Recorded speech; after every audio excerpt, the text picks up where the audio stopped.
प्रयागराज में हालात वर्तमान में नियंत्रण में हैं, लेकिन भीड़ का दबाव बहुत बना हुआ है। अखाड़ा परिषद से जुड़े हुए पदाधिकारियों के साथ मैंने स्वयं भी बातचीत की है। आचार्य महामंडलेश्वरों से भी, पूज्य संतों के साथ भी मेरी बातचीत हुई है। प्रयागराज महाकुंभ में श्रद्धालुजनों की भारी भीड़ है। लगभग 8 से 10 करोड़ श्रद्धालु इस समय प्रयागराज के अंदर मौजूद है। कल भी 5.5 करोड़ श्रद्धालुजनों ने महाकुंभ का स्नान किया था। ये जो भारी दबाव श्रद्धालुजनों के कारण और श्रद्धालुओं के संगम नोच पर जाने के कारण वहां पर एक बना हुआ है, लेकिन पूरा प्रशासन मौके पे वहां मौजूद है। रात्रि को 1 से 2 बजे के बीच में अखाड़ा मार्ग पर, जहां पे अखाड़ों के अमृत स्नान के दृश्य से बैरिकेड्स भी किए गए थे, तो बैरिकेड्स को फांद करके आने में कुछ श्रद्धालु गंभीर रूप से घायल हुए हैं। उन्हें तत्काल हॉस्पिटल में पहुंचा करके उपचार आदि की व्यवस्था उनके लिए की गई है। उनमें से कुछ श्रद्धालु गंभीर रूप से घायल हैं। लगातार प्रशासन स्थानीय स्तर पर श्रद्धालुओं की सकुशल स्नान कराने के दृष्टि से रात्रि को कल सायंकाल 6:30-7 बजे से ही मौनी अमावस्या का मुहूर्त प्रारंभ होने के बाद से ही लगातार लगा हुआ है। प्रयागराज में महाकुंभ में श्रद्धालुजनों के सकुशल स्नान करने, अमृत स्नान के लिए देश भर से आए हुए श्रद्धालुजनों की व्यवस्था के लिए, उनके कुशल क्षेम के लिए आदरणीय प्रधानमंत्री जी का प्रातःकाल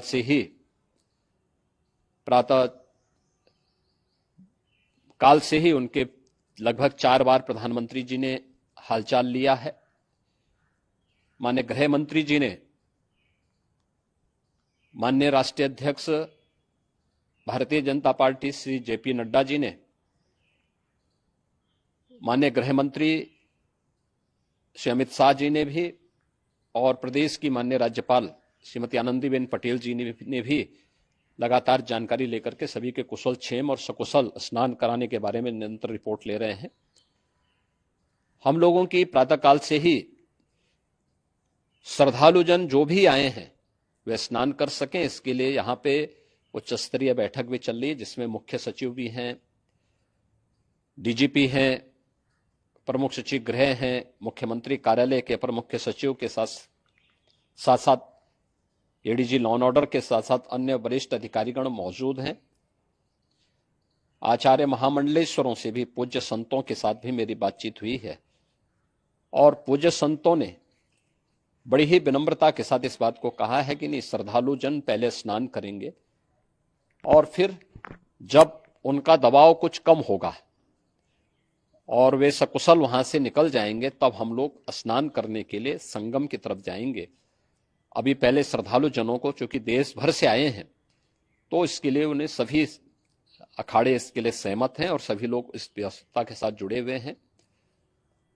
लगातार इस दिशा में हम लोगों का प्रयास है कि जो अब तक प्रातः काल से ही आपने देखा होगा, कल मैंने बताया कि कल लगभग 5.5 करोड़ श्रद्धालु कल महाकुंभ का स्नान किए हैं, और आज प्रातः काल तक लगभग 8:30 बजे तक 3 करोड़ से अधिक श्रद्धालु स्नान कर चुके हैं, और ये लगातार जारी है। लेकिन संगम नोच पर, अखाड़ा मार्ग पर,